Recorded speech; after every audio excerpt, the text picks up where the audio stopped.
Hi guys, Danny here.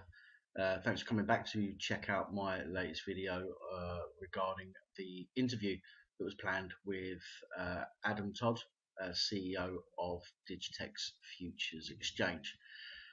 As you probably saw from my last video, or if you follow me on Facebook, you saw the post I made on my wall asking my followers and my friends to leave questions that they would like answered about the ICO, which has already happened, and the Digitex Futures Exchange itself.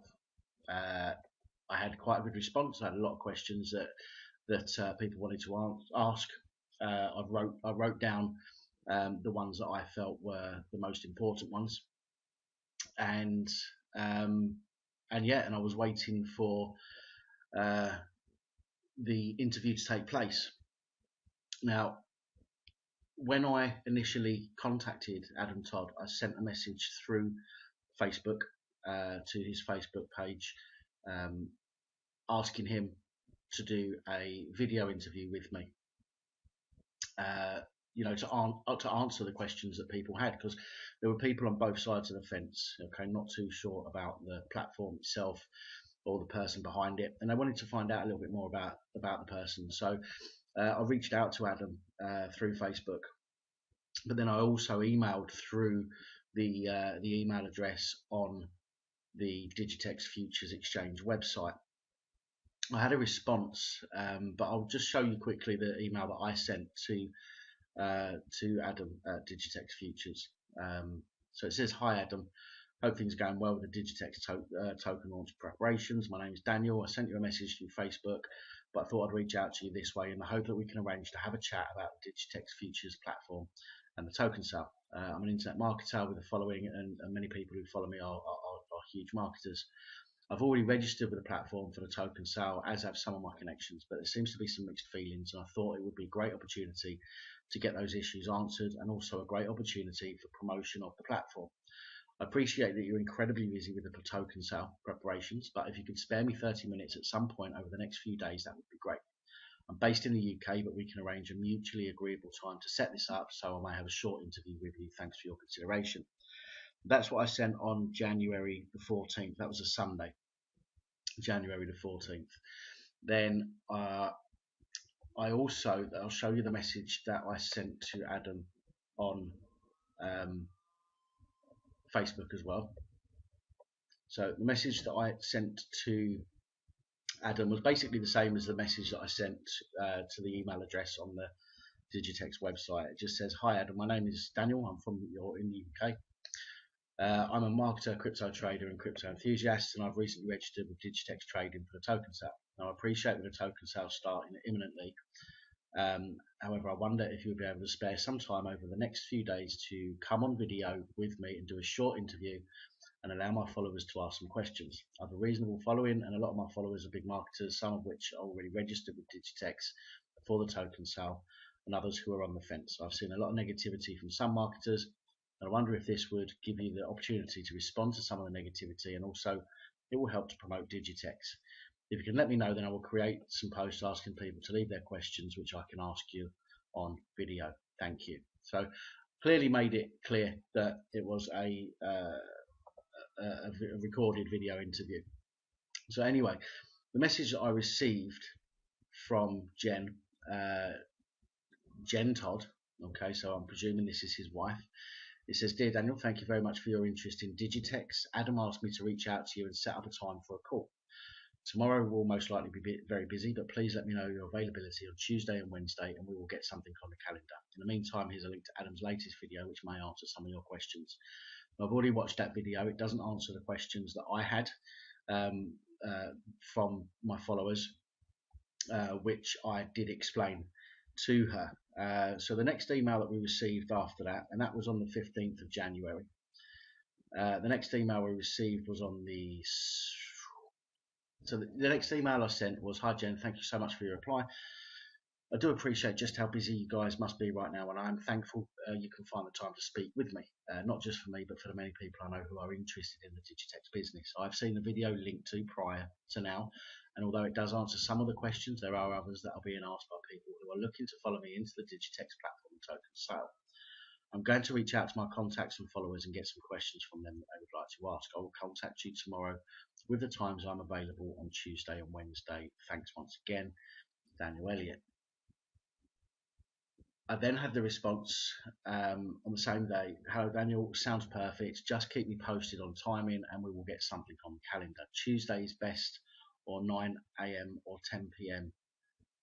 10 a.m. EST on Wednesday, as we have an appointment from 11 till 2 EST. Thank you, Jen.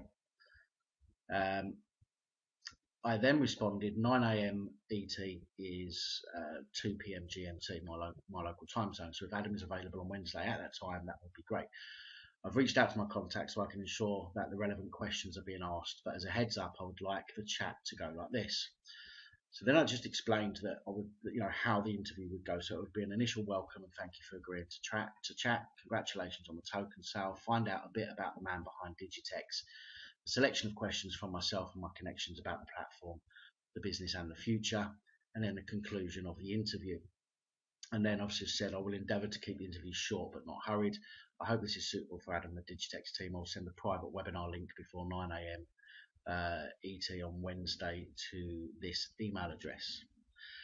So up until now, it's quite obvious. I think that it's quite obvious, how the interview is going to go. Okay, the reason for my contacting Adam and the reason for wanting to ask him these questions, I think that I've made it quite clear with regards to the whole process. Then I received an email.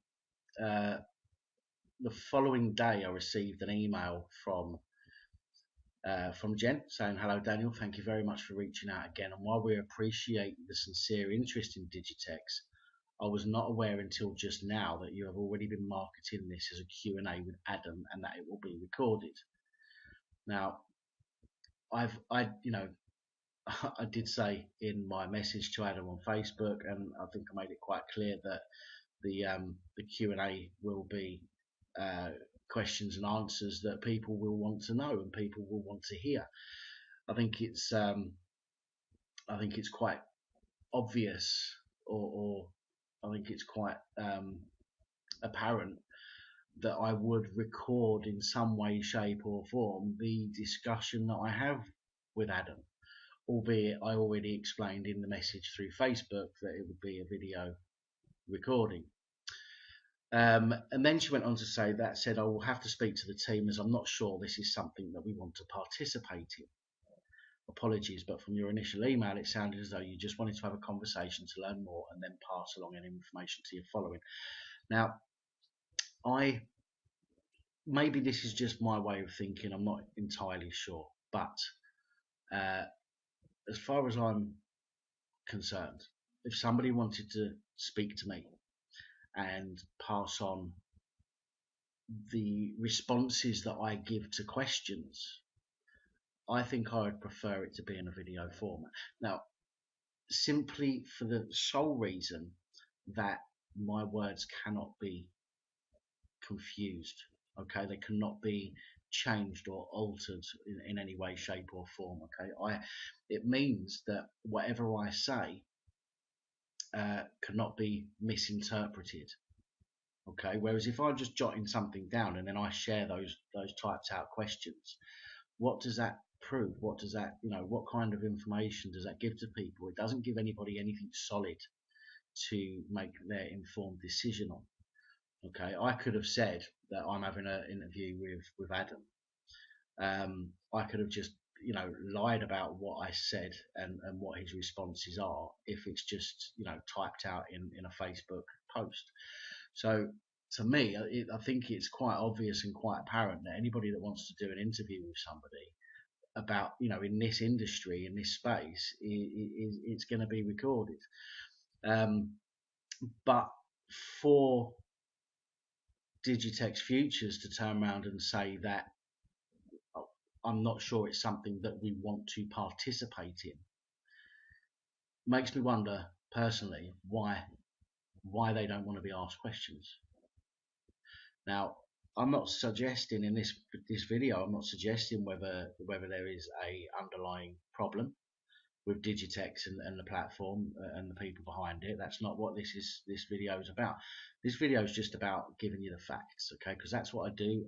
At least I try to give the facts, okay, as they're presented to me. And I don't make things up, and I don't listen to conjecture, and I don't listen to secondhand information, okay? And I don't give secondhand information. I will only ever share something that I can prove, okay, or that I've got evidence of. And for for Jen Todd or Jenny Todd from Digitex Futures to say that an interview on video is not something that they want to participate in makes me wonder a little bit. Okay, I have left it this long, and it has been a while now. That was 10 days. It's been 10 days since I received that email. I did respond to Jen. So my response to Jen was, I'm sorry if wires got crossed here. It may have been my fault. I did message Adam initially, stating quite clearly that I wanted to speak to him on video, as seen here, and I've sent a screenshot of the conversation in Facebook. I appreciate the token sale went extremely well, and all the tokens were sold within about 15 minutes. So I ask myself this: why would you need to worry about what people think of the platform now that funds have been raised? I cannot think of a reasonable answer, except that people who didn't get to participate in the token sale will be potential future customers and traders on the Digitex token, which still makes their opinions of Digitex extremely important. Now, if the Digitex team are concerned about the questions that would be asked, I am happy to send you the list first so that you can see the questions are important to the public and potential customers and are not trick questions. I feel that having this on video ensures that Digitex and myself have the record that makes it impossible for people to misunderstand the answers or even make up their own answers, which can only be a good thing for the Digitex brand, whereas it not being something you want to participate in could potentially be damaging. I think Digitex is a great idea and a fantastic business model, but as a marketer, I know how people's minds work, and I fear that people will assume that since we've managed to raise 7 million already, that their concerns are no longer valid, and your concerns are no longer for the community involved. I look forward to your reply. That was sent on the 16th of January, just after I was told that speaking in an interview on video is not something that they want to participate in. I've not had a response. I have left it now, so 10 days I've left it for a reply, okay, because I wanted to give Jen and Adam and the Digitex team a reasonable chance to reply to me before I made this video. But I can't leave it anymore because people are waiting, so I've had to do this video now, and obviously give you the facts as they are. Now, excuse me, again, I'm not suggesting that there is an underlying issue with Digitex. All I'm doing is passing you the facts as they're presented to me, as I've said a few times already. What you do with those facts is entirely up to you. Personally, I personally, and this is my own opinion, okay, I personally think that for them to turn around and say that it is not something that they want to participate in, rather than it's not something we can participate in right now, or it's not something that we can participate in without seeing what the questions are first, or whatever it might be. But to blatantly and point blank say that they're not, it's not something they want to participate in, after we'd already been speaking for a few days about having the interview, is a little bit concerning to me personally. Now, just for everybody, and just in case Adam or Jen are watching this, I will read the questions out that I had written down. Okay, so you guys that are watching this can hear exactly what it is that I wanted to find out for you. And if Jen and Adam are watching this, and maybe they can actually respond to this, to these questions in a video, that's not, you know, an interview video. Maybe you can just respond to these questions, which would be great. So this is the layout of the interview that I had. Obviously, we had welcome. Thank you for your time. I know people will appreciate you, um, spending the time to answer some questions. I wanted to congratulate Adam on the token sale. Sold all 700 million tokens in around 12 minutes. I wanted to know how he felt, how that made him and the team feel. I also I know that Adam did a Reddit question and answers, which had a wide range of questions, which in some cases Adam gave a very frank response. But obviously our audience would like to know a bit more about the handstand skateboarder behind Digitex. That was just that was the introduction to the interview. Okay, so nothing sinister there.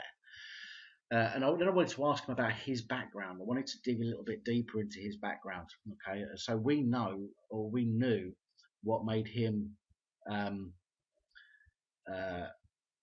qualified, to do this business. And I also wanted to know how he got to this point he is now. Where by literally on the doorstep at that time of the token sale. The next question was that I think we all agree that a feeless exchange, regardless to its nature, is a good thing. In your Reddit question and answers, you state that Digitex is a not-for-profit company. Would you clarify for the audience just how you and your team will ensure longevity of operation past, let's say, the 2 or 3 year mark? Okay, obviously, I think we all want to know how the company is going to survive long term. Once the funds from the ICO have dried up. The next question, I've seen your core team as listed on your Digitex website. However, I note the lack of a legally trained core member. Okay, there was nobody listed on the Digitex main website that was a legally trained core member. So I wanted to know how they plan to ensure legality, especially in light of government interference with the like of the SEC. Again, it's not a sinister question. I think it's a perfectly reasonable question for people to want to know. The next question was to do with the smart contract, and the smart contract was only listed on Etherscan just before the ICO token sale actually started. Okay, like literally within hours of the ICO starting, the smart contract was listed on Etherscan. I was asked a question: why was it left so long to deploy that smart contract? Again, I think it's a reasonable, valid question. The next question was: during my own due diligence, I note that you're from the UK, you currently live in Miami in the US, but Digitex is registered in what some call a tax haven, the Seychelles. Could you please explain why you chose the Seychelles to register Digitex, and is there a registration record for the business in the public domain? As I've yet been able to find it. Again, I think that's a reasonable question. Everybody wants to know that the company that they're getting involved with is legal and above board.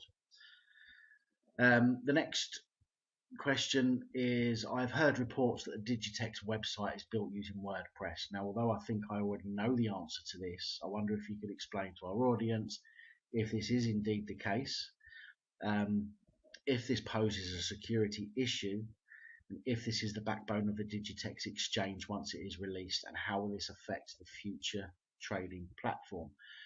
Now, for me, I think I already know the answer to this, okay, and that is that the Digitex website for the ICO is not the futures exchange. A lot of people were saying, now, how can the futures exchange be, built with a WordPress website?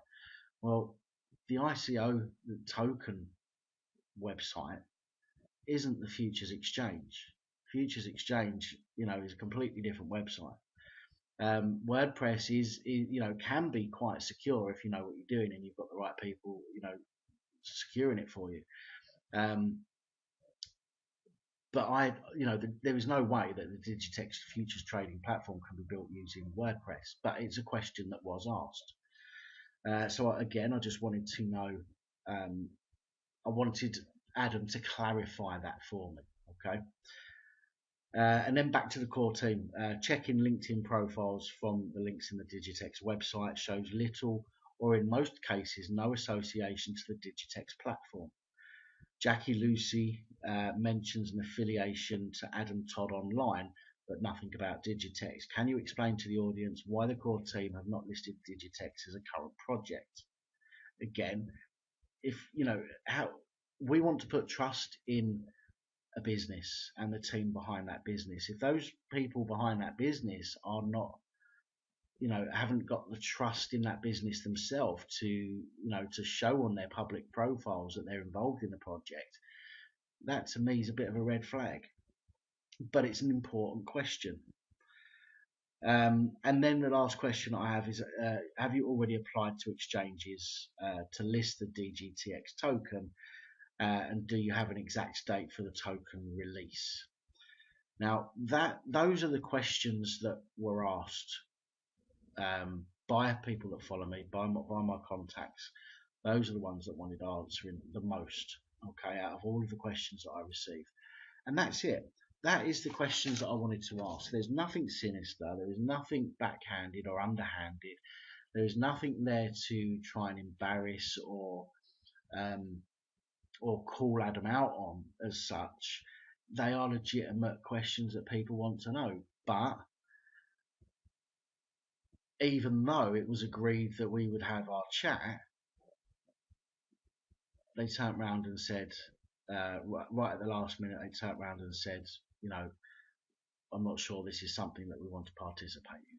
Okay, so from that, guys, I hope you can see that my whole point about wanting to speak to Adam was about getting answers to questions. Okay, you can see that I did have the conversation about doing the video, about doing the interview, and obviously the last thing I want to do is not deliver on something to the people that expect it from me.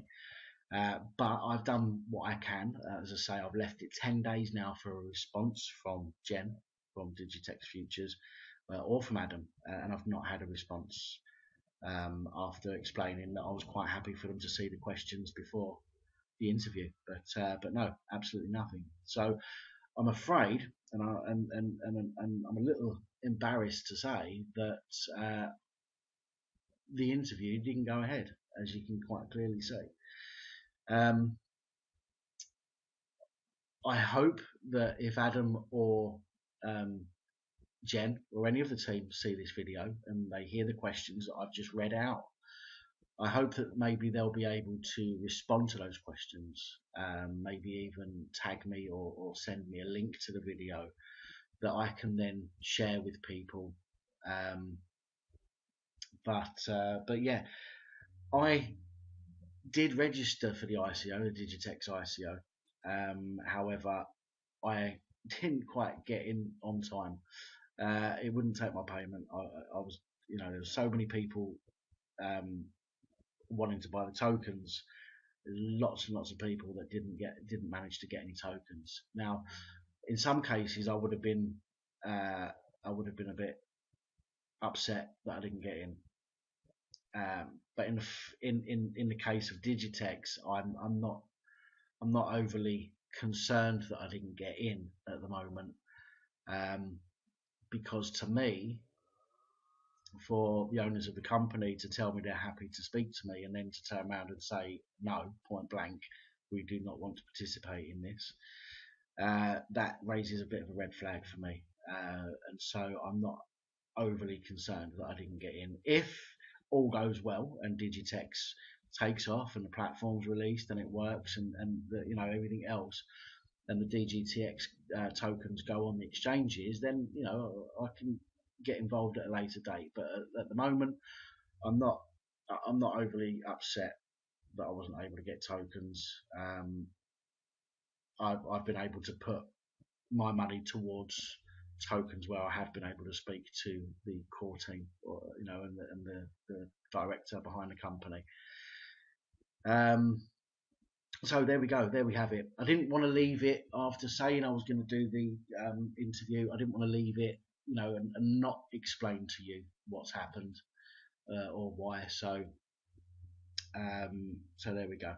But hopefully we'll get a response from Adam at some point, which I'll be able to share with you guys. Anyway, thanks again for watching. Apologies that this is not the video that you was expecting it to be, but thank you for being a follower. Thank you for being a subscriber. If you're not a subscriber, please come over to the YouTube channel, subscribe to the channel, and keep up to date with anything else that occurs. Thanks again, guys. Take care.